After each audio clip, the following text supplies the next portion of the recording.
Apa kabar semuanya? Kalian hujan-hujan kok nggak basah kuyup? Oh, haleluya. Senang sekali bersama dengan kalian semuanya. Ibadah AOG selalu terasa seperti rumah. Ini seperti rumah meskipun semua anak muda. Di sini seperti keluarga. Katakan kanan kirinya, senang berada di sini karena kita adalah satu keluarga. Amin. Dan keluarga itu harus berkembang biak. Kalau di dalam Tuhan, keluarga rohani berkembang biaknya bukan lewat pernikahan. Itu keluarga kandung. Tetapi lewat penginjilan. Karena itu nanti KNY, jangan lupa itu adalah kesempatan kita untuk membawa jiwa. Memenangkan jiwa terutama tentunya generasi sendiri. Karena kita nggak selamanya di usia begini. Kita harus menjangkau teman-teman dan rekan-rekan kita. Tapi jangan pernah taruh Tuhan dalam sebuah kotak. Tuhan bisa bekerja dengan cara yang luar biasa. Katakan amin. Tuhan bisa bekerja tidak menurut peraturan manusia. Saya waktu masih baru kenal Tuhan umur 18 tahun, salah satu orang pertama yang saya bawa ke Tuhan adalah seorang oma-oma umur 80 tahunan. Mungkin pernah dengar cerita saya, Oma Ellen Ridbrook di Kanada. Setengah orang Indonesia, setengah keturunan Belanda. Dia berada di panti jompo. Saya berdoa, Tuhan, pakai aku untuk menangkan generasiku. Tapi Tuhan kok izinkan saya memenangkan satu orang manula terlebih dulu. Tuhan itu punya cara lah. Mungkin waktunya akan tiba nanti. Ternyata suatu hari ketika saya dipakai di kalangan anak-anak muda, banyak sekali yang terima Tuhan. Saya mengerti akhirnya. Tuhan juga rindu memakai kita untuk memenangkan generasi kita. Tapi Tuhan juga yang menyuruh kita, memberi mandat di Markus 16, pergilah ke seluruh dunia, beritakan Injil kepada segala makhluk. Gak terbentur usia, berapapun umurnya. Kalau orang itu bernafas, kalau itu sebuah jiwa, seorang jiwa, kalau dia adalah manusia ciptaan Allah yang mulia, maka dia berada dalam jangkauanmu, dia adalah tanggung jawabmu. Amin. Amin. Saya sekali dibawa Tuhan pergi waktu saya di Bandung. Liburan musim panas Kanada, saya pulang Indonesia, lalu saya mengunjungi om dan tante saya. Karena di Surabaya saya nggak punya teman, meskipun saya lahir di sini semua musuh. Karena dulu saya sebelum meninggalkan Surabaya banyak berkelahi di sekolah-sekolah sini. Jangan contoh teladan saya yang masa lalu ya. Contoh saja yang sudah tertulis di Before 30 itu setelah saya kenal Tuhan. Dan akhirnya saya pergi waktu di kota Bandung siang-siang. Biasanya itu ramenya malam hari teman-teman, kakak sepupu saya lagi bekerja, jadi tunggu mereka pulang kerja, saya punya waktu bebas. Kira-kira 1 minggu di Bandung, di rumah sanak saudara, saya jalan-jalan sendiri. Tuhan pakai saya untuk menangkan orang-orang di jalanan di Bandung. Tak terkecuali ada seorang yang bekerja di sebuah butik. Dia sedang di kasir, Roh Kudus suruh saya datangi dan beritahu kalau Yesus mencintai dia. Langsung orang itu terima Yesus. Tuhan bisa pakai kita. KNJ nanti kesempatan kita bawa orang sakit, tetangga kita, orang di jalanan, siapa saja. Karena selama orang itu di dalam jangkauan kita, dia adalah tanggung jawab kita. Ini kesempatan. Kalau keluarga itu harus berkembang biak. Kita harus memenangkan jiwa. Kursi-kursi yang kosong ini harus diisi. Karena firman Tuhan berkata, rumahku tidak boleh separuh terisi. Rumahku harus penuh. Kita bukan bicara tentang rumah Tuhan, gedung saja. Kita bicara tentang nama-nama yang ditulis di dalam kitab kerajaan sorga karena ketaatan kita. Melalui ketaatan kita. Saya berdoa anak-anak muda sini dipakai Tuhan luar biasa. Kalian punya DNA jenderal, bukan sersan. Sebab pemimpin-pemimpinmu adalah orang-orang yang membuktikan. Orang-orang yang sungguh-sungguh dengan Tuhan, saya percaya urapan itu transfer dan turun-menurun. Siapa di sini yang punya DNA jenderal, angkat tangan. Praise the Lord, puji Tuhan. Tuhan bisa memakai kalian semuanya. Amin. Kasih tepuk tangan untuk Tuhan Yesus. Justru dunia bilang kita imut-imut. Justru itu kelebihan kita. Saya sama Omar Ridbrook pada waktu di Kanada juga begitu. Orang yang datang yang dia umur 80 tahun bukan? Yang datang 50 tahunan, om-om, tante-tante ditolak langsung. Tapi saya datang waktu itu, saya imut-imut ya. Pipi kemerah-merahan. Saya waktu masuk bawa gitar, Omar Ridbrook tidak tahan. Kamu mau apa? Saya bilang, saya mau nyanyi. Saya cereng. Kalau di gereja, saya tidak masuk dengan seleksi. Atau apa namanya itu biasanya? Audisi. Saya nggak masuk. Tapi kalau di panti jompo, saya diterima di mana-mana. Karena tidak ada saingan. Siapa yang mau datang? Cereng, God is so good. God is so good. God is so good. Is so good to me. Saya ulang 12 kali. Om Arit Brook liatin saya. Daripada setiap hari lihat di tembok saja, mendingan lihat satu orang main gitar, nggak seberapa. Tapi hari itu Om Arit Brook membuka hatinya. Karena anak muda dia tidak bisa tolak. Dia senang. Karena anak muda itu membawa suatu hawa segar. Orang dunia berkata kalian terlalu muda. Mungkin di mimbar politik ya, di bisnis belum waktunya. Tapi kalau penginjilan, Tuhan punya channel tersendiri untuk anak-anak muda yang tidak bisa ditolak bahkan oleh orang paling tua. Temukan kekuatanmu. Tahukah dirimu adalah senjata rahasia? KND ini nanti pastikan kalian semua berbaju zirah. Kalian semuanya siap untuk dipakai lebih lagi. Amin. Evolusi terjadi kebangunan rohani anak-anak muda. Tahun 2000-an TTH terus. Tiap minggu tuh sama Ko Onggo, Cimimi, Ko Hendra. Tiap minggu kita dari kampus ke sekolah TTH. Tapi sekarang gerakannya menjadi variatif. Tuhan punya rencana yang maju dan berkembang. Sekarang ada KNY. Ini adalah, tahu nggak, KNY ini adalah revivalnya kalian loh. Ini dari kalian untuk kalian, kepada kalian, melalui kalian. Luar biasa loh. Yang berkhotbah bukan lagi pion-pion yang dipakai Tuhan untuk membangun fondasi di masa lalu. Tapi orang-orang kini. Cik Mimi. Catherine Kuhlman kita. Nah bayangin. Ini adalah revival kalian. Ini kalau di dalam dunia bisnis, copyright-nya kalian pegang. Hak cipta milik hak cipta milik kalian. Tidak bisa dijiplak sembarangan. Orang mau jiplak, tidak tentu akan punya efek yang sama. Urapannya beda. Urapan ini betul-betul homegrown. Atau lahir dari kandang kalian. Kandang sapi apa? Ya. Ini lahir. Urapan itu lahir dari kebun ini. Tidak keluar dari tempat lain. Tidak bisa dicontoh dan dijiplak. Sama Tuhan ditumbuhkan dari tanah kalian. Ini adalah milik kalian. Ini adalah senjata yang Tuhan taruh di tangan kalian. Kalian mau bertumbuh berapa? 30, 60 atau 100 kali ganda? Tergantung kesungguhan kalian, kerinduan kalian, kehausan kalian. Seberapa desperate, seberapa putus asanya kita ingin melihat diri kita dipakai. Sejauh itu Allah akan mengurapi dan memakai kita. Amin. Ayo. This is ours. Ini brandnya kami. Kami akan pastikan ini akan berbuah lebat sekali. Amin. Ya, ayo siap ya KND. Siapa di sini siap nanti KND untuk bawa lebih banyak jiwa lagi. Praise the Lord. Puji Tuhan. Kasih tepuk tangan untuk jenderal-jenderal ini. Terima kasih ya Tuhan. Siap untuk mendengarkan firman Tuhan? Di kebaktian ini saya memutuskan untuk memberikan Bible study dadakan. Kalian kan akan penginjilan, jadi saya harus kenyangkan kalian dengan firman Tuhan. Jadi hari ini kita akan pelajari 2 Yohanes. Surat 2 Yohanes ini gampang sekali. Hanya 1 pasal. Ya, kebaktian Pro M nanti malam saya akan ngajarkan kitab Hagai. Jadi banyak Bible study hari-hari ini. Besok di AOG jam 1 pemuda, kakak-kakak kalian, saya akan mengajarkan surat Paulus kepada Filemon. 1 pasal juga, 1 kali kebaktian kelar. Jadi tolong kalau kalian tahu kakak-kakak pemuda-pemuda yang kalau juga di sini ada beberapa saya lihat gembala-gembala yang pemuda, tolong bisa disebarkan lewat PP dan sebagainya, karena tidak ada pengumuman dari minggu yang lalu, karena saya dapatnya barusan kemarin. Saya akan ajarkan tentang Filemon, yaitu besok.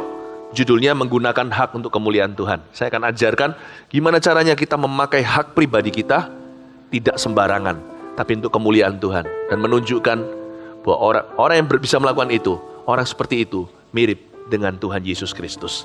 Ya, dan kebaktian ini saya kasih judulnya sederhana, kebenaran dan kasih. Kalian bisa buka catatan, biasakan kalau khotbah itu dicatat juga. Saya izinkan pakai smartphone kalian atau HP kalian, silakan, asal bukan buat chatting. Bentar ya, saya benerin.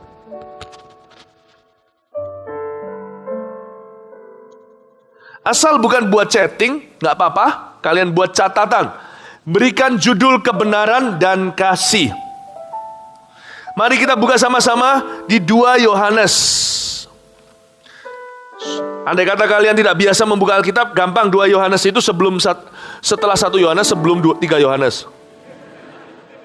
Ya? Udah temu kan?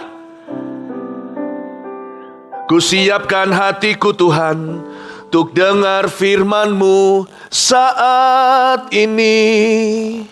Ku sujud menyembah-Mu Tuhan, masuk hadirat-Mu saat ini.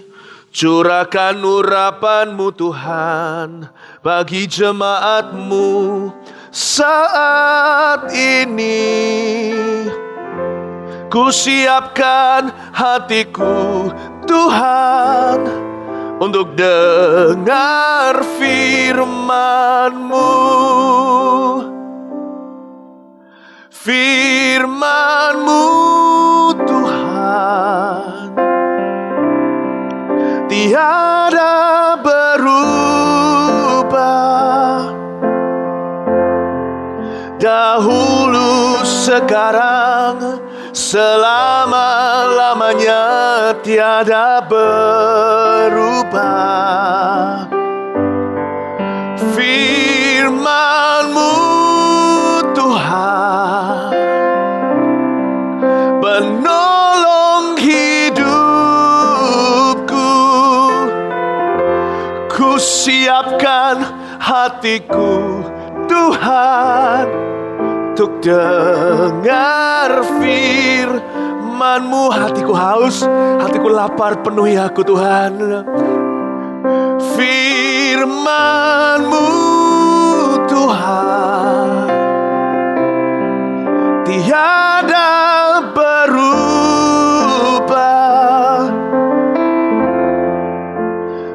dahulu, sekarang, selama-lamanya tiada dan takkan berubah. Firman-Mu Tuhan penolong masa mudaku.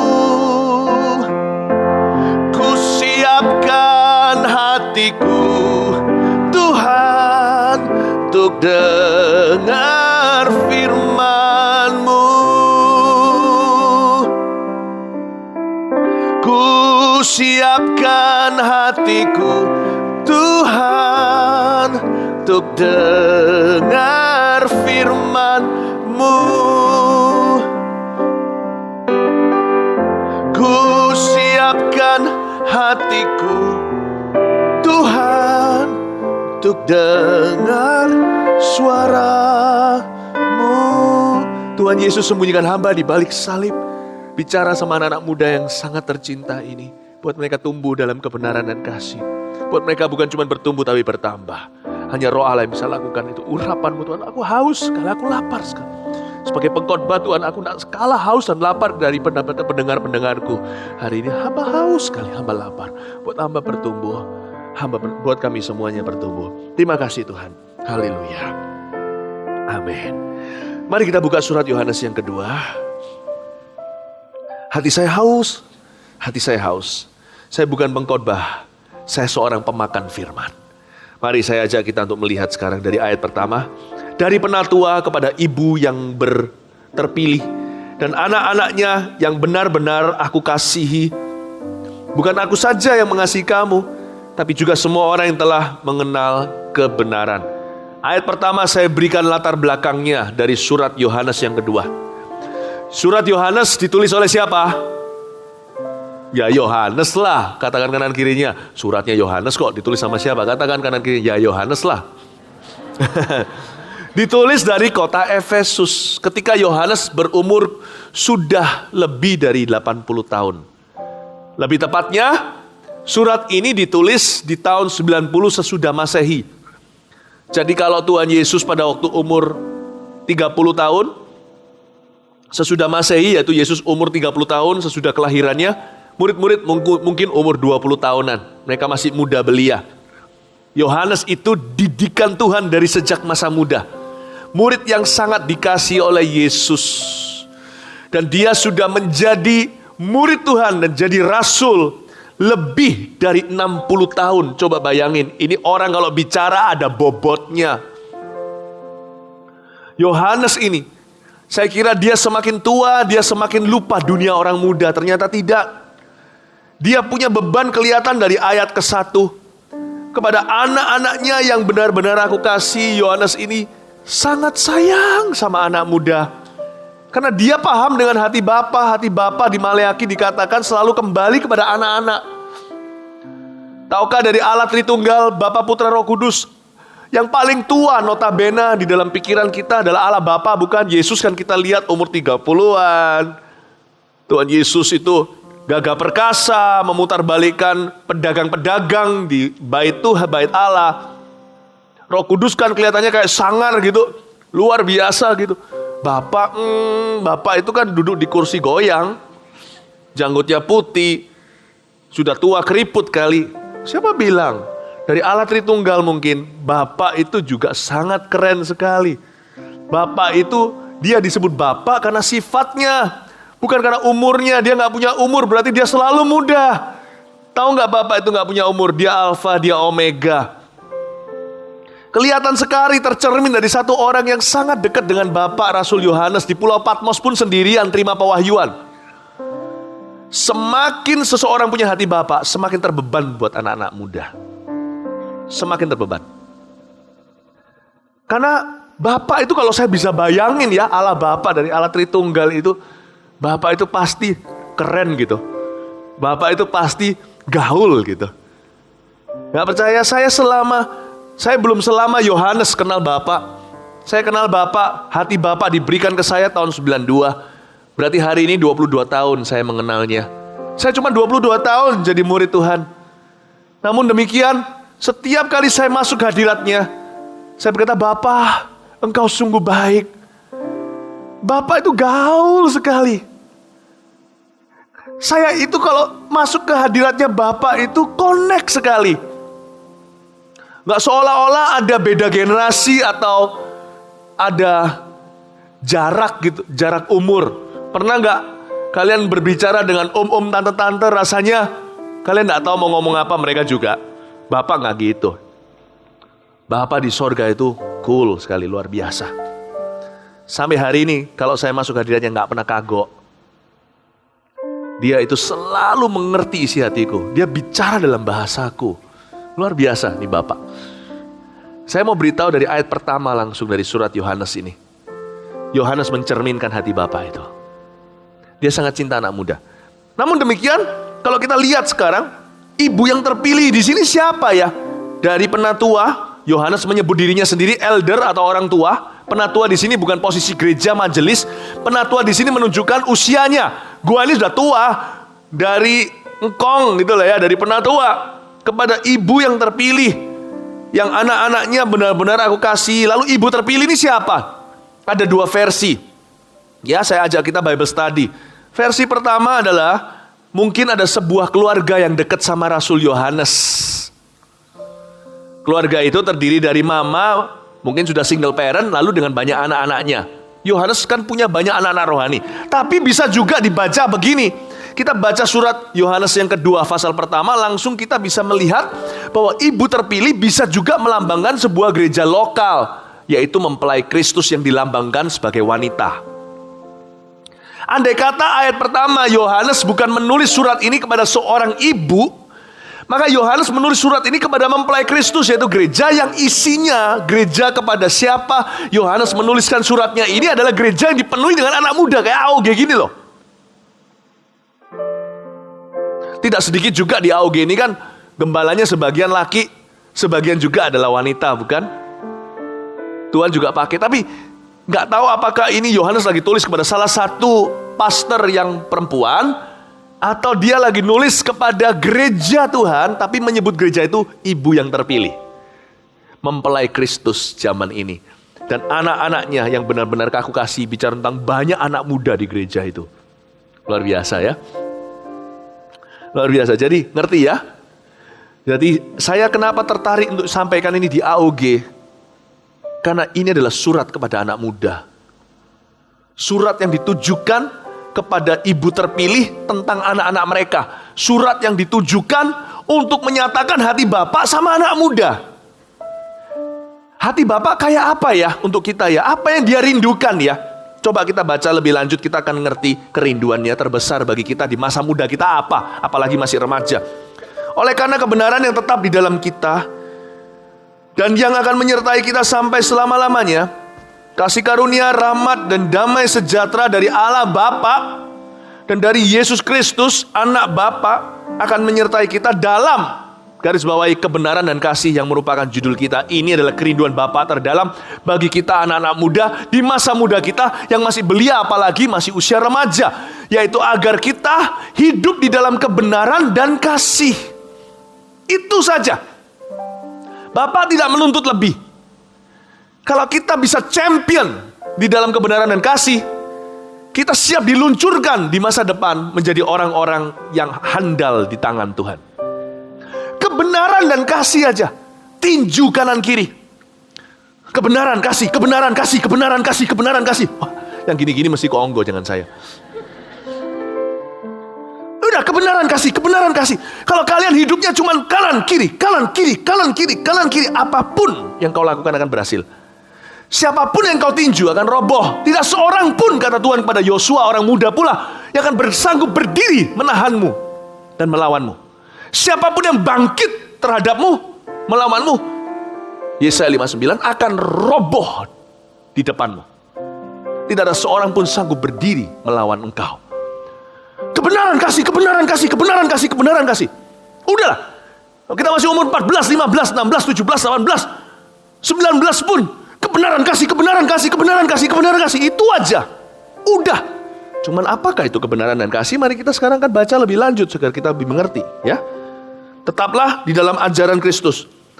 Aku sangat bersuka cita. Ayat berapa? 4. Bahwa aku mendapati bahwa separuh dari anak-anakmu hidup dalam kebenaran, sesuai dengan perintah yang telah kita terima dari Bapa. Nah, dan aku minta kepadamu, ibu, bukan seolah-olah aku menuliskan perintah baru bagimu, tapi menurut perintah yang sudah ada pada kita dari mulanya, supaya kita saling mengasihi. Sebentar, ayat 4 sampai 6, 4 dan 5 ini, ada sesuatu yang mengganggu hati saya waktu saya membacanya, karena firman Tuhan itu bermata dua. Dengan kata lain, firman Tuhan berbicara untuk zaman itu dan zaman kini. Nah, yang zaman itu sudah jelas. Ya, Yohanes menulis surat kepada seorang ibu. Ibu ini mungkin seorang pastor wanita yang punya keluarga maupun mengembangkan gereja yang penuh dengan anak-anak muda. Bisa jadi begitu, atau bisa jadi ya, bisa itu adalah gambaran yang paling jelas kalau menurut saya kepada ibu ini tentang anaknya maupun anak-anak rohaninya. Dan Yohanes menulis, dan salah satu yang membuat saat itu sudah jelas ya, yang saat itu, yang masa kini yang agak mengganggu hati saya adalah, aku sangat suka cita bahwa aku mendapati bahwa separuh dari anak-anakmu hidup dalam kebenaran, ayat 4, sesuai dengan perintah yang telah kita terima dari Bapa. Yang mengganggu saya adalah, kok cuma separuh? Tuhan, Engkau mau bicara apa sama aku, Bapak, tentang AOG? Bapak, what are you trying to say? Saya kalau baca Alkitab itu lihat konteks dulu. Konteks dulu pasti ada.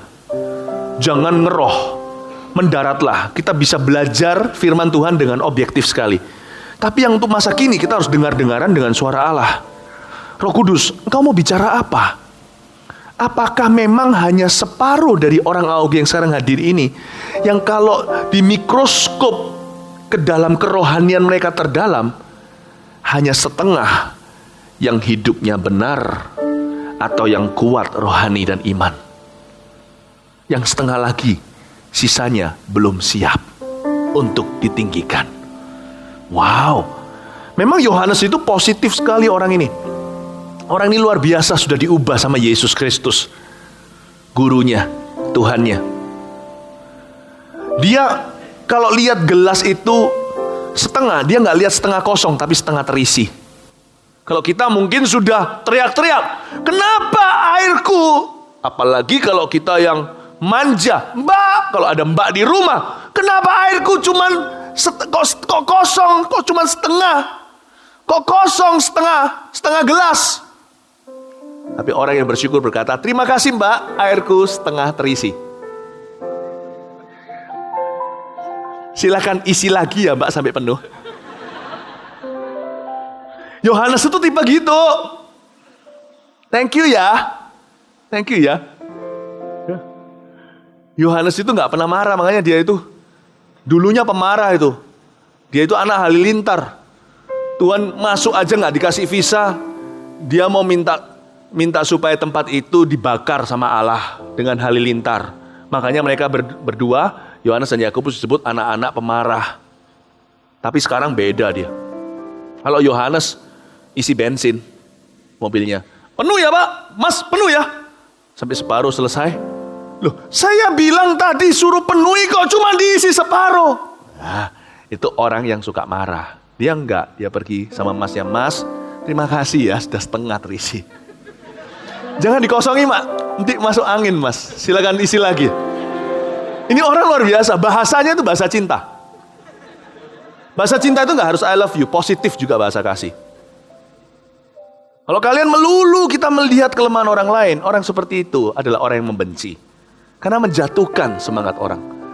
Kalau kalian mau mendidik orang, membimbing CG contohnya, atau siapapun di bawah kalian, suatu hari kalian jadi pemimpin, jadi bos di tempat kerja, jadi pendeta, jadi papa, jadi mama, jadi kepala keluarga. Kalian mesti harus ingat satu hal, pakai bahasa kasih.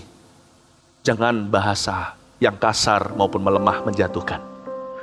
Yohanes tipe begitu. Tapi meskipun saya sekarang bicara tentang Yohanes, saya agak sedikit terganggu. Ini secara profetik bicara tentang AOG hari ini, hanya setengah di antara kalian yang sebenarnya sungguh-sungguh siap dan dewasa. Separuh lagi, jangan ada di sini tiba-tiba noleh. Saya lihat ada yang noleh. Kowe. Oh kowe anak monyet ya. Nah, jangan lihat kanan kirinya loh, kata kamu. Enggak loh, ini chance-nya 50-50. Bisa-bisa bukan orang yang kau tolehi, yaitu dirimu sendiri yang 50 itu. Mari kita evaluasi. Adakah sesuatu di dalam diri kita yang membuat kita gak siap untuk diangkat Tuhan di hari esok? Dan Yohanes berkata, aku bersuka cita separuh anak-anakmu hidup dalam kebenaran, sesuai dengan perintah Bapa. Tapi setengahnya lagi, belum pasti, dia belum yakin juga. Saya berdoa hari ini, di tempat ini, 50% itu dilenyapkan. 100% di sini adalah orang-orang yang mudah diangkat oleh Tuhan. Kasih tepuk tangan untuk Tuhan Yesus. Dan inilah perintah Bapa. Kita lihat ayat 6 sekarang. Dan inilah kasih itu, yaitu bahwa kita harus hidup menurut perintahnya. Wow. Jadi kalau kita bilang, Tuhan aku mengasihimu, kita harus wajib hidup menurut perintahnya. Apa itu kasih? Kasih itu menuruti perintah-perintah Tuhan. Dan inilah perintah itu. Loh, dibalik sekarang sama Yohanes. Tadinya kan kasih itu menuruti perintah Tuhan. Nah sekarang perintah itu sendiri ternyata adalah kasih. Dan inilah perintah itu, yaitu bahwa kamu harus hidup di dalam kasih. Sebagaimana telah kamu dengar dari mulanya. Coba perhatikan saya. Ini Yohanes memang rasul kasih kok. Bolak-balik gimana pun juga tetap akhirnya munculnya kasih. Seorang penginjil mau pakai ayat manapun juga ujungnya selalu penginjilan. Ini Yohanes sudah bilang begini. Dan ini loh kasih sama Tuhan tuh gini loh. Orang yang mengasihi Tuhan nuruti perintahnya. Semua jemaatnya berkata, oh begitu, amin. Jadi bukan sekedar emosi ya kasih itu ya, atau luapan kasih itu juga, tapi nggak berhenti di sana. Oh begitu ya, amin. Terus mereka berkata kanan kiri, senggol-senggol, iya bagus. Ini akhirnya dia bicara tentang sesuatu yang lain selain kasih. Masa setiap minggu banyak kasih. Jemaatnya sudah berbesar hati nih. Wah, ya, akhirnya dia bilang, kita akan bicara tentang ketaatan. Dan inilah perintah Tuhan. Semua mereka mencatat. Kasih.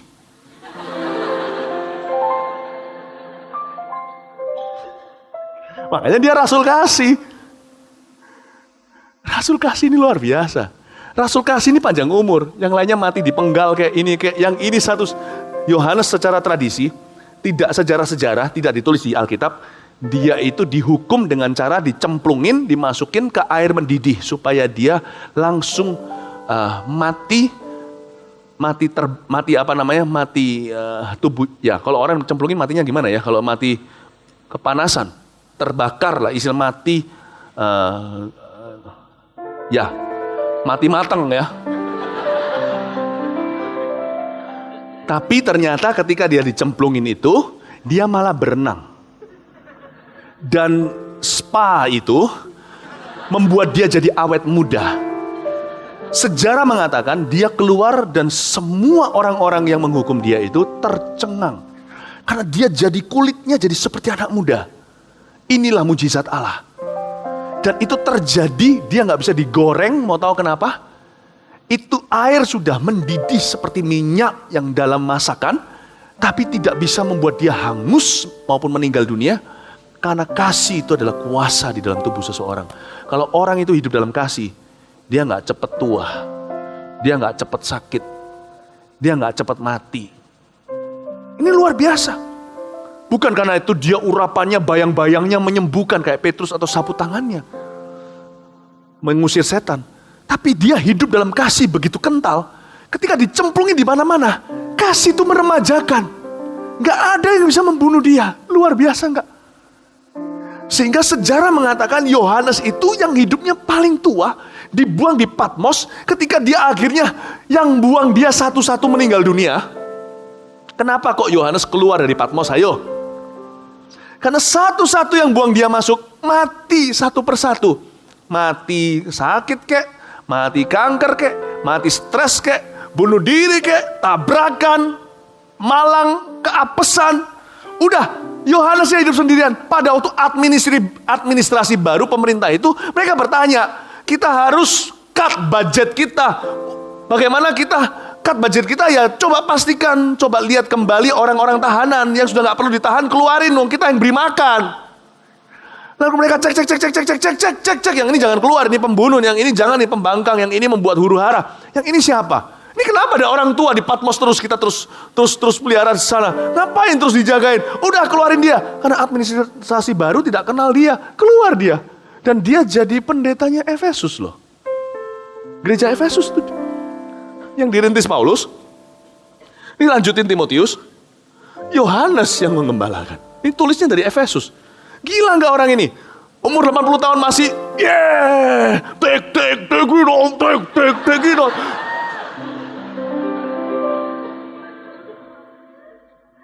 Dan jemaat Efesus akhirnya melihat rahasia kuasa this apostle, rasul ini. Dia lihat rahasia kuasanya pada kasih. Pengajarannya muter lagi ke kasih, muter lagi ke kasih. Wes gini loh, anak-anak muda, tinggal aja dalam kasih Yesus. Gak akan salah. Masa mudamu tinggal dalam kasih Yesus. Jangan rayakan nafsu, rayakan kasih. Saya tulis itu di Twitter saya, bukan di Facebook. Celebrate love, not lust.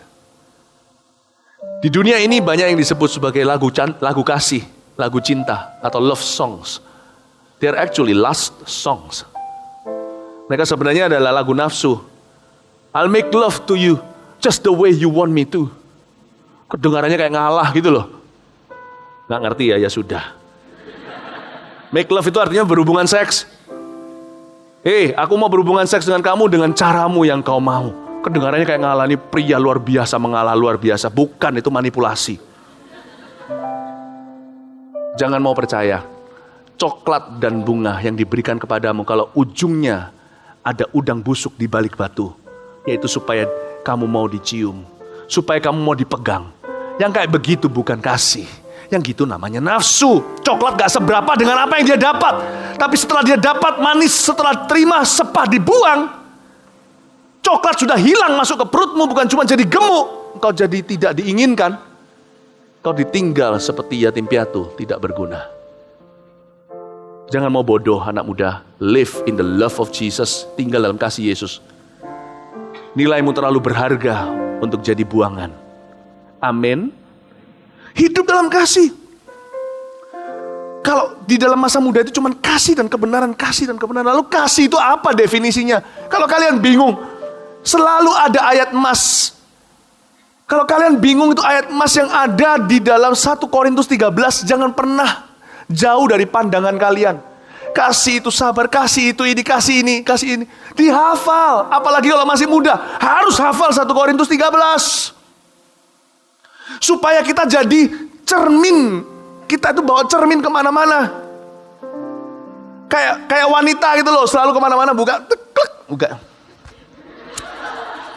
Saya dulu punya teman, kemana-mana bawa cermin, tahu nggak? Teman saya namanya Dennis, bukan orang Indonesia. Kemana-mana, cowok padahal. Dinya loh, kalau zaman-zaman kayak zaman dulu gitu ya, terus sisiran keluarin cermin. Di mana-mana, saya lihat, kamu centil banget. Cowok kalau cewek bawa cermin untuk lihat apakah bedaknya luntur, nggak apa-apa, ya kan? Tapi sekarang cowok cewek harus bawa cermin itu, tapi bukan cermin fisik, cermin rohani kemana-mana. Bawa 1 Korintus 13 supaya engkau selalu bercermin ketika engkau berbuat sesuatu kepada kawanmu.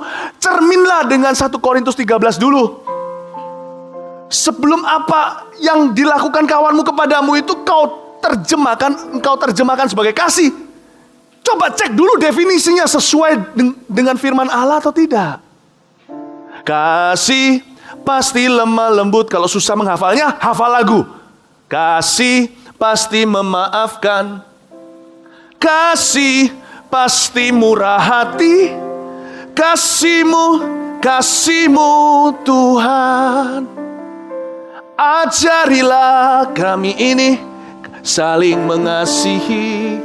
Ajarilah kami ini saling mengampuni. Ajarilah kami ini kasih-Mu ya Tuhan. Kasih-Mu sungguh tiada, kudus tiada batasnya. Baik dengan papa mama, dengan guru les, guru sekolah, dengan adik kelas atau dengan teman sebangku, dengan teman pelayanan di CG maupun jiwa baru, maupun cuman orang yang tidak Anda kenal sama sekali di jalanan. Apapun yang kau perbuat, termasuk dengan tukang parkir, nawar harga, paman becak yang sudah tua, kita gak mau ngalah, cuma tambah 2.000 saja. Ukurlah semua dengan kasih dalam perbuatanmu kepada orang lain maupun perbuatan orang lain terhadapmu.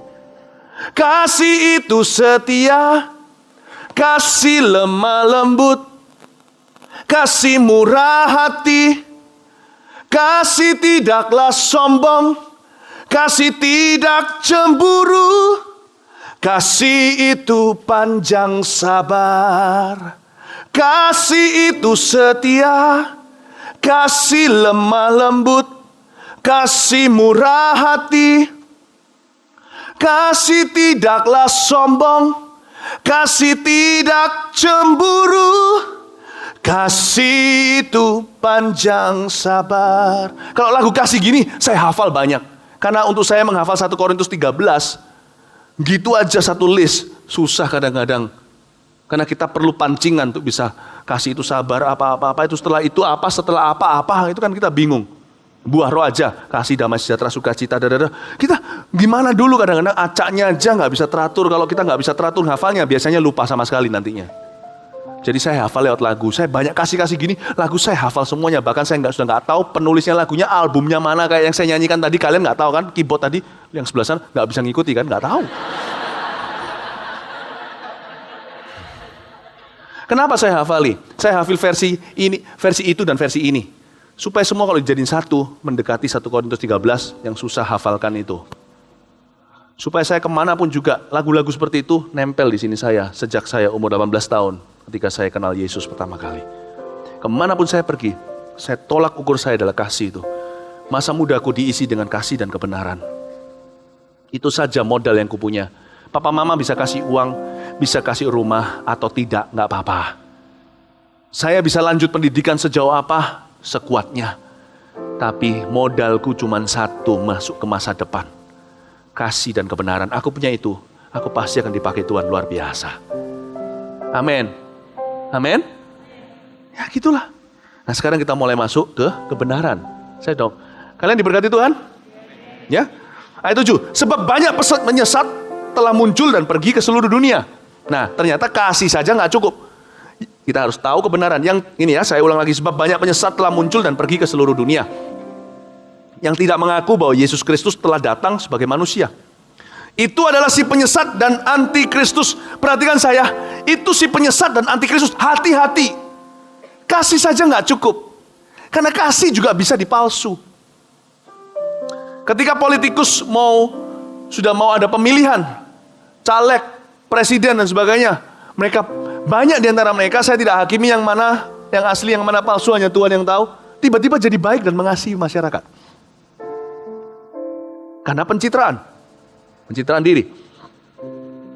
Kasih itu merek yang begitu luas. Ada yang palsu, ada yang asli. Tapi yang pasti kalau kita mau tahu, ujilah segala sesuatu di dalam Yesus. Ujilah segala sesuatu dengan hikmatnya Yesus dalam hidup kita. Pengajar sesat dan antikristus pun akan menyatakan dirinya seperti orang-orang yang sangat mengasihi dan membuat banyak orang terpukau dengan mereka. Karena itu kasih bukanlah takaran satu-satunya. Di samping itu adalah kebenaran. Kalau ada orang yang sangat mengasihi, luar biasa, di luar seperti Mother Teresa. Cara dia ngopeni orang gitulah. Cara dia memperlakukan sesamanya udah seperti santo dan santa. Tapi kalau dia naik ke mimbar dan dia berbicara di depan umum atau orang per orang, one on one, dia berkata Yesus bukan Tuhan, jangan ikuti orang itu. Sekalipun dia kelihatannya penuh kasih, itu buah yang palsu. Penyesat-penyesat di sini sekarang hari-hari ini akan muncul semakin banyak. Jangan jadi orang-orang yang gullible atau jadi orang-orang yang polos. Kudus itu tidak sama dengan polos. Polos itu bodoh. Bisa dibodohi. Kudus itu dia lihat dunia tapi dia nggak mengikuti. Dia pilih untuk bersama dengan Yesus. Karena itu jangan mau ditipu. Penyesat-penyesat itu biasanya garis besarnya demikian. Saya kasih kalian perlengkapan supaya jangan nanti 10 tahun kemudian orang yang hadir di ibadah ini nanti gugur sama sekali. Pengajar sesat itu biasanya seputar apa? Seputar menyangkal ketuhanan Yesus Kristus. Jangan pernah sebut Yesus kalau dalam penginjilan Isa Al-Masih. Karena Isa Al-Masih notabene asosiasinya dengan nabi. Yesus kita lebih dari itu. Kalau Isa Al-Masih semua mau terima kalau kita mau main rasa aman. Tanya sama Kongo Cimimi waktu di Palestina, saya sebutnya sebagai Jesus is Lord. Sampai saya mau ditembak. Jangan kompromi. Jangan main mudah dan jalan pintas. Jangan jelekin agama orang lain loh ya. Jangan sebut agama lalu habis itu jelek-jelekin. Jangan begitu, bukan karena kita takut dianiaya, tapi memang itu bukan cara Tuhan. Cara Tuhan kasih, kebenaran tidak membenarkan segala jalan dan segala cara. Demi kebenaran mari kita bunuh semua yang tidak percaya Yesus. Wah, itu kan gitu. Nggak boleh. Ingat, kebenaran kasih. Kebenaran kasih. Kebanyakan kebenaran kurang kasih, salah. Kebanyakan kasih, nggak punya kebenaran, sesat. Ya. Kalau Yesus sebagai nabi semua orang mau, sebagai guru, tokoh agama oke saja. Tapi sekali dia jadi Tuhan, disitulah banyak perlawanan. Dan juga tidak sedikit yang namanya bidat-bidat Kristen. Bidat Kristen itu apa? Kata bidat nggak enak. Karena artinya kalau di bahasa Indonesia dekat dengan kata jidat apa segalanya. Bidat itu artinya yang berkedok Kristen, pengajarannya mirip tapi pada dasarnya salah total dan kaprah. Ada pengajaran yang begitu rupa tetap bahwa Alkitab kita sama, cuman ujungnya berkata bahwa Allah itu hanya Yehova. Yesus itu mulia, mereka kagum lah sama-sama kita, sama Tuhan Yesus itu, wow, Yesus. Tapi ujungnya kalau ditanya, mereka gak akan beritahu di awal-awal pembicaraan dengan Anda, sekali Anda masuk cemplung dulu, nantinya baru ketahuan, sudah telat dan terlambat, mereka akan berkata bahwa Yesus adalah ciptaan Allah, bukan sang pencipta. Padahal di Yohanes 1 dikatakan pada mulanya adalah firman itu bersama dengan Allah. Firman itu adalah Allah, segala sesuatu dijadikan melalui Dia. Tapi yang ini beda. Yesus adalah jadian pertamanya Allah dan Dia nggak jatuh dalam dosa, sisanya faulty product atau produksi salah semua. Cuman Yesus yang mulia. Hati-hati tipis loh ya. Itu sama dengan berkata seperti ini loh. Kamu adalah siapa, definisinya benar semua. Ya. Kohendra begini, suka pakai kacamata. Kalau bicara agak serak-serak. Suka ikan kedengarannya, barusan ikut bela sungkawa. Ikannya meninggal dunia. Saya sama-sama suka ikan sama Kohendra ini. Koi dan sebagainya. Barusan 19 ekor meninggal, mati semuanya. Tidak apa-apa, ikan orang benar masuk ke surga. Itu bukan dari Tuhan ya. Itu cuman bercanda, oke? Saya harus tekankan.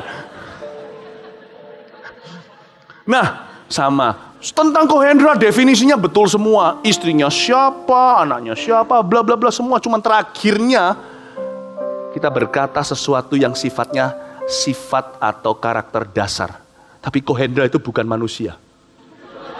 Nah, beda semua, salah semua informasi yang tadi. Atau gak usah jauh-jauh lah. Tapi Kohendra itu bukan pria. Anda courting itu, Kohendra pasti marah. Jangan courting Yesus ya. Yesus pencipta, jangan disangkal ketuhanannya. Dia 100% manusia, iya, karena dia lahir dari Maria. Tapi dia tidak kena sperma pria loh ya. Dia 100% Allah. Anak Allah yang hidup. Kau sangkal itu, hilang semuanya. Nah, penyesatan juga terjadi sekarang di dalam tubuh Kristus, bahkan di Indonesia. Yang sifatnya memperdebatkan nama Allah. Udah pernah dengar? Wah, ngapain memperdebatkan nama Allah? Itulah nggak benar, karena seharusnya kita fokus pada pribadi dan perintahnya. Ini menurut saya adalah halusinasi di dalam gereja. Saya waktu ditanya sama anak-anak saya, 3 anak saya bingung kan, ditanya sama Vanessa dan Jeremy dulu yang sudah lebih dewasa, yang Warren belum mengerti. Saya cuma ngerti biru dan Doraemon, tapi kalau yang Koko sama Cece-nya udah lebih ngerti. Dia tanya sama saya, mereka tanya, Daddy, ini tentang ini, Yesus ada yang berkata nggak boleh sebut tuh Allah, nggak boleh dan sebagainya. Nah, perdebatan nama Allah lah ya. Itu karena dari apalah, gitulah. Dari mana? Perdebatan tentang apakah ada Christmas Natal atau enggak. Kenapa 25 Desember? 25 Desember itu kan apa namanya? Kan itu dari dewa matahari apa segalanya. Udah nggak peduli, pokoknya dewa matahari, roti matahari, nggak tahu. Pokoknya yang saya tahu cuma satu. Saya tanya sama orang yang begitu, lalu tahu nggak lo ulang tahun Yesus tepatnya kapan? Nggak tahu, ya sudahlah. Pemerintah udah setuju gitu, saya ambil tanggal berapapun untuk mengubah 25 Desember jadi 25 September. Terlalu susah untuk mengubah tradisi yang sekian lama di Indonesia. Saya akan ambil 25 Desember, apalagi kalau 25 September terlalu dekat dengan ulang tahun saya. Nggak efektif buat Tuhan Yesus. Saya beritahu, aduh gitu aja mau perdebatin itu loh. Terlalu nganggur apa kamu? Terlalu banyak waktu ya? Terlalu banyak waktu senggang. Lebih baik berdebat dan cari masalah, cari-cari perkara yang gak perlu dicari lagi. 25 Desember mungkin Yesus gak lahir tanggal itu, so what? Tapi kan dia lahir suatu hari dalam 1 tahun. Gue ambil 25 Desember, sepakati seluruh dunia kok. Gue jadikan kesempatan itu untuk bisa memberitakan Injil pada semua orang. Dewa matahari kalau kebetulan lahir 25 Desember, dia yang harus ngalah. Kok malah kita mengalahkan diri, kasihin ke dewa matahari. Udah bingung, gitu aja kok repot. Nama saya beritahu sama Vanessa dan Jeremy. Vanessa sama Jeremy, kalian panggil papa, panggil saya apa? Dia bilang Daddy. Teman-temanmu panggil apa? Papa. Ada juga yang panggil ayah, bapak. Ada yang panggil apa lagi? Nggak tahu apa. Nggak apa-apa. Bagimu kamu sekarang mau panggil Daddy ini, Daddy, papa, ayah, segalanya. Aku adalah aku, Philip Mantowa, bukan? Iya. Udah. Kamu kenapa apa yang ini? Jangan salah, jangan gandeng yang salah. Berapa tahun kita punya hubungan selama Vanessa 12 tahun, Jeremy 9. Udah gak mungkin salah, mereka kenal ayahnya sama.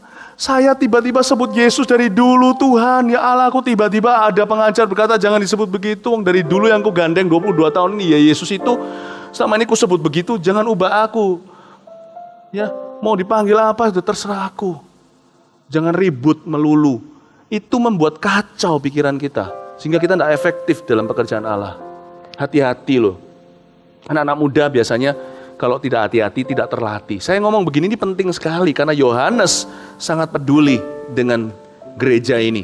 Dituliskan agar mereka jangan ikut-ikutan. Udah fokus, udah daripada mikirin panggil apa ya, Uncle Jesus atau Ko Yesus ya. Aneh kalau manggil Ko Yesus. Padahal Tuhan Yesus berkata apa? Dia tidak malu disebut saudara mereka. Ingat gak? Ada itu di kitab perjanjian baru di Ibrani juga. Dia gak malu disebut sebagai their brother. Kalian panggil Ko Yesus juga tetap masuk hadirat Allah kok. Cuman kan aneh. Ini salah ngomong Kowonggo. Gak masuk, malah malaikat megaloman keluar semua. Udahlah, panggil Tuhan Yesus, Tuhan Allahku, so what gitu. Kan kita tahu Yesus yang mana? Yesus yang Alkitab kan? Betul gak?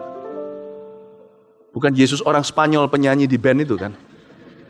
Ada Jesus namanya. Yesus yang mana kan kita tahu. Daripada nganggur punya terlalu banyak waktu, mendingan bawa jiwa di kain, ye baby. Kasih tepuk tangan untuk Tuhan Yesus. Kebenaran. Jangan jadi orang yang kasih tapi bodoh. Ayat 8. Oke, saya sudah mau selesai. Kalian diberkati?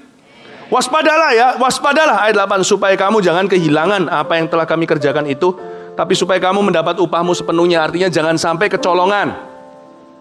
Setiap orang yang gak tinggal di dalam ajaran Kristus, tetapi yang melangkah keluar dari situ, artinya side track atau distraction atau terpancing keluar jalur, tidak di jalur besar, bukan di jalur tolnya Tuhan, jalan utama, tapi dibawa sama manusia kebingungan masuk ke jalan tikus, lalu tersesat semua. Tapi yang melangkah keluar dari situ tidak memiliki Allah. Kalian kalau ikut-ikutan begitu, dalam bahaya dirugikan secara kekal. Jangan-jangan akhirnya kalian sendiri menyangkal keselamatan itu. Jangan ikut-ikutan yang kayak gitu. Fokus di dalam gereja lokal yang baik, di dalam pengajaran dan visi misi yang sehat.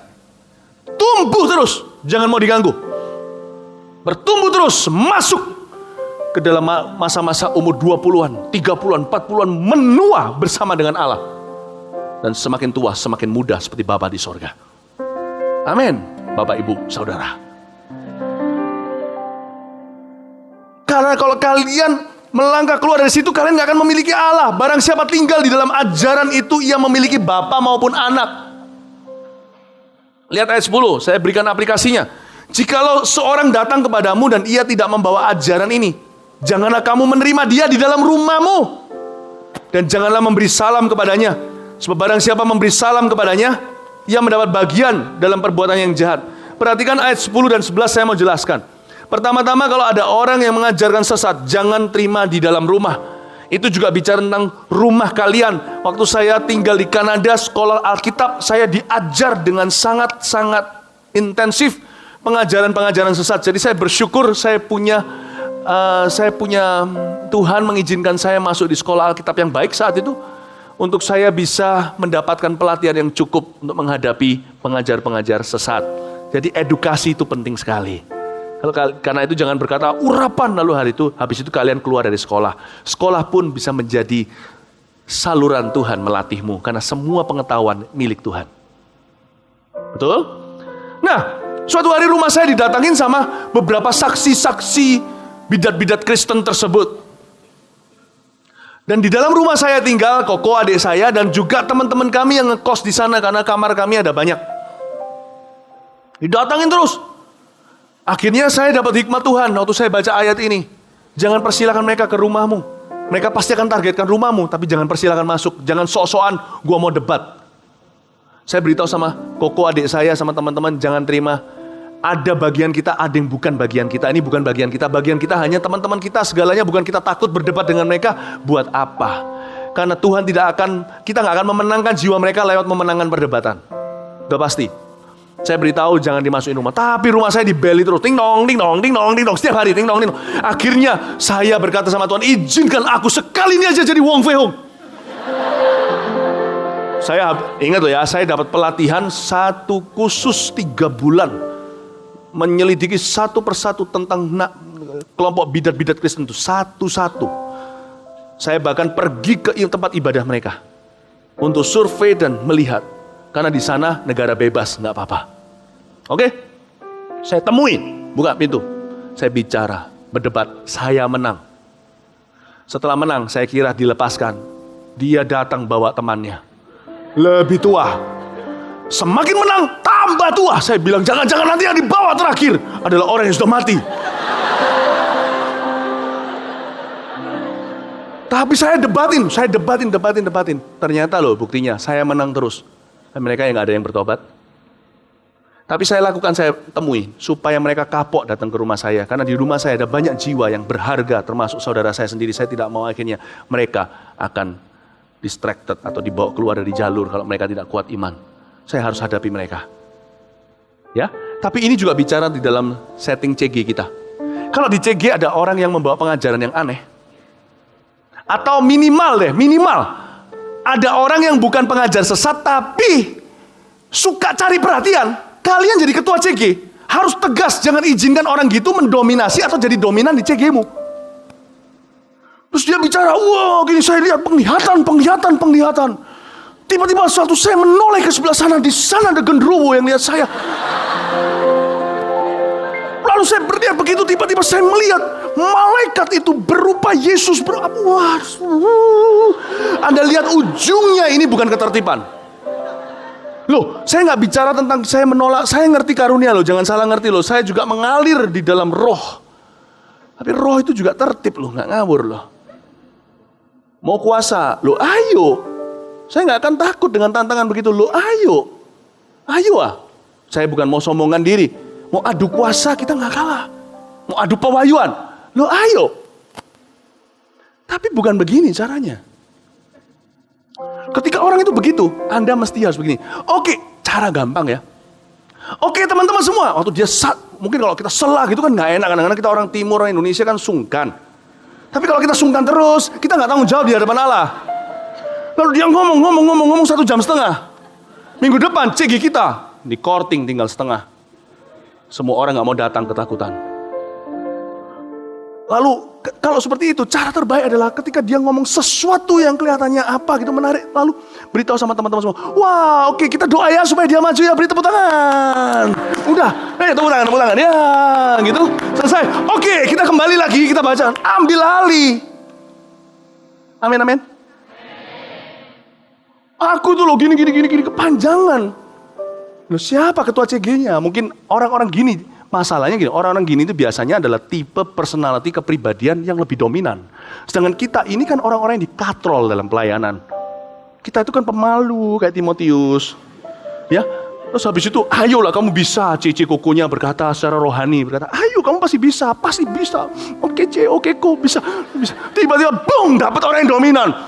Dan saya suatu hari tiba-tiba diangkat sama Tuhan. Kita langsung menciut. Kenapa? Dia berkarunia, saya tidak. Jangan lupa, to be anointed, you must first of all be appointed. Untuk diurapi, kau harus terlebih dahulu diangkat, dipercayai. Sekalipun dia kelihatannya orang berkarunia, urapan memimpin tetap padamu tidak berpindah. Gak peduli dia beneran diangkat sama Tuhan, dibawa ke dunia lain. Tingkat 3 dan ke-4 di sorga, berjabat tangan dengan Musa dan panco dengan Simson. Gua gak peduli lu mau panco sama Simson, otoritasku dikasih sama Konggo Cimimi. Diam, panco lagi. CG-ku urusan go. Tepuk tangani aja orang gitu. Ya terima kasih gitu. Terima kasih untuk sharingnya. Ayo semua perhatikan saya kembali. Gak peduli kalau kalah kepribadian. Ini bukan bicara kepribadian, personality. Ini bicara tentang karakter. Saya kepribadiannya gak bisa berdiri seperti ini. Tapi karena 22 tahun saya terpaksa. Sekarang pun kepribadian saya kalau dites beda. Saya pernah dites itu kepribadian. Apa itu? Kepribadian biasanya. Dulu di gereja manusia juga dites semuanya. Punya saya dominan jedok. Kenapa? Terpaksa 22 tahun. Saya padahal nggak gitu. Saya ini sebenarnya pemalu. Lo apa? Oh, kenapa? Lu bilang apa ya? Oh. Iya. Sebenarnya karakter kita memerintah, bukan personality. Personality itu lahir. Karakter itu job demand. Ya, ambil alih. Dan juga kalau ada orang mengajar sesat gitu segalanya, kita nggak usah sok ramah, sok nice. Tunjukkan ketidaksetujuan kita. Ada orang yang pernah bicara depan saya dan di situ ada orang-orang banyak. Saya akhirnya berkata, saya tidak setuju, tapi dengan sopan dan tegas. Saya tidak ajarkan kita membenci lalu pakai kekerasan. Nggak usah. Kita tetap tunjukkan ketegasan kita. Tidak, saya tidak mau ikut seperti ini, saya tidak percaya, dan saya tidak yakin Anda benar. Terima kasih. Oh tapi gini, udahlah, tunjukin bahwa kita nggak setuju, tapi dengan sopan, tidak perlu bentak-bentak, dan ambil pisau dapur. Nggak perlu. Oke? Dengan orang yang seperti ini pengajar sesat, kalau dia dirampok di tengah jalan, kemanusiaan tetap jalan. Saya tetap turun dari mobil, saya tetap angkat dia, bawa dia ke rumah sakit. Karena manusia, harga dasarnya adalah gambar rupa Allah. Tapi itu konteksnya beda. Tapi ketika dia masih bual-bual segalanya, Anda tidak boleh duduk di sana, undang dia, ajak makan, jangan mau ikut. Jangan mau ikut-ikutan. Buat pemisahan yang jelas. Anak AOG harus berprinsip. Datang ke Adiasa. Semua orang datang di depannya foto. Anda gak usah ikut. Semua. Lu mau doa sama siapa? Ya kan? Datang kalau lihat begitu, kita tegas. Ini fotonya. Meskipun papa mama begini, kalian di belakang agak jauh, papa mama selesai, Anda langsung lewat. Jangan langsung duduk makan kuaci, angkat kaki. Lihat dulu di sana ada anak-anak muda dari keluarga yang ditinggalkan itu enggak. Datang ke mereka, salami dan berkata, saya ikut berduka cita, saya doakan keluarga dikuatkan. Ngomong 1-2 kata lebih baik daripada merem di depan peti mayat. Sebab di sana sudah tidak ada jiwanya. Tapi di sebelah kanan kirinya itu ada jiwa yang selalu di pinggir kanan kiri mengharapkan kalau ada yang tunduk mereka ikut tunduk. Dan yang itu yang perlu dihibur. Dan bukan dengan doamu, tapi dengan perkataanmu. Langsung datangin, salami dia. Hati-hati waktu salami, jangan keperucut bilang selamat.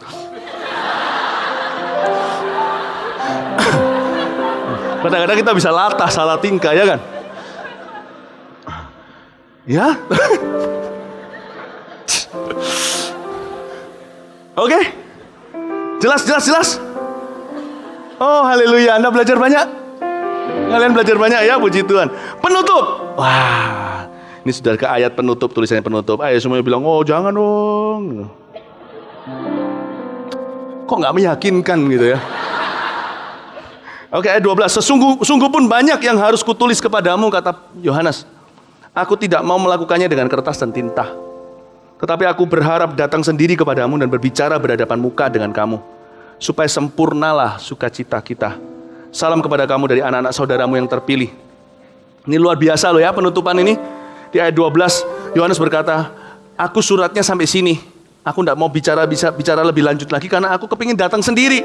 Ketemu kalian muka dengan muka.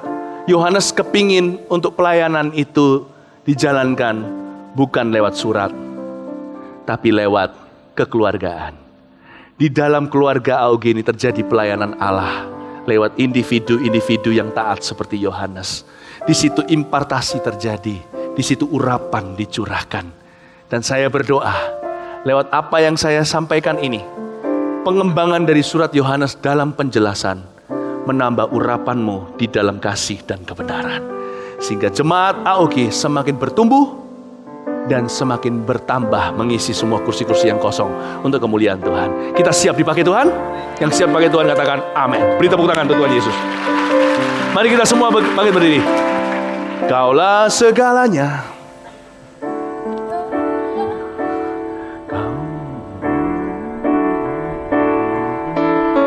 Lebih tinggi lagi. Kaulah segalanya.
penghujung dari kebaktian ini, mari kita praktekkan kebenaran dan kasih. Di dalam taraf pertemuan besar seperti ini, selalu ada domba yang terhilang atau tersesat. Yang terhilang adalah mereka yang bukan orang Kristen, tidak pernah ditemukan. Yang tersesat adalah mereka yang pernah bersama di dalam kandang, tapi tiba-tiba berjalan entah kemana, kehilangan arah dan tersesat karena kekerasan hati atau kesalahan di masa lalu. Kalau ada orang-orang seperti itu, kita sebagai umat Tuhan tidak bisa dikatakan umat yang penuh kasih kalau kita biarkan mereka terus tersesat atau terhilang. Kalau ada domba itu sudah di tengah kita nggak bisa disebut sebagai umat yang benar. Karena di mata Tuhan kebenaran itu adalah melakukan firman-Nya. Dan firman Tuhan berkata bahwa kita harus merebut orang-orang ini dari api. Saya minta sebentar lagi ketika kita nyanyi lagu ini sekali lagi, saya minta Anda lihat kanan kiri. Tanya sebelah kanan kirinya, beranikan diri, ini umat nubuatan. Jangan malu-malu karena kita orang Indonesia. Kalian sudah ditebus dari cara hidup nenek moyangmu yang sia-sia. Di dalam darah saya tidak lagi mengalir bangsa mana. Saya punya paspor baru, yaitu kerajaan sorga, sekalipun saya punya paspor negara ini. Sifatku tidak datang dari paspor duniaku. Sifatku datang dari warga negara baruku. Kalian tidak boleh malu-malu. Tanya sama kanan kiri. Saya ajak, ini bukan waktunya bercanda, ini waktunya sangat penting. Karena disinilah biasanya menentukan sesuatu yang sampai ke hidup kekal. Saya minta kalian tanya, sekalipun orang itu nggak kalian kenal, apalagi kalau kalian bawa ke sini, kalian bertanggung jawab atas orang itu. Tanya, kamu mundur nggak dari Tuhan? Atau kamu sudah kenal Tuhan nggak? Atau apakah kamu perlu untuk didoakan? Bawa mereka maju ke depan, bawa barangnya. Saya tidak mau Anda meninggalkan barang berharga. Amin. Coba tanya kanan kiri sekarang. Come on, ask. Jangan malu, jangan nggak apa-apa, nggak usah senyum, nggak usah ketawa, nggak apa-apa. Katakan kanan kiri, tapi dengan kasih. Kalau iya, bawa mereka maju sekarang. Dan kita beri tepuk tangan untuk mereka semua yang maju. Barengi mereka maju, jangan biarkan mereka datang sendiri. Mungkin mereka malu, mereka nggak biasa. Sekarang waktunya, kaulah, come on, kaulah segala. Mari datang ke hadirat Allah, anak-anak muda. Di dalam hidupku, kerajaanmu, kebenaranmu, itu bagianku. Konselor langsung bekerja, jangan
Dibarengin sama teman-teman sudah mendoakan dari belakang juga pemandangan yang luar biasa. Sekarang waktunya kalian membuat keputusan sendiri.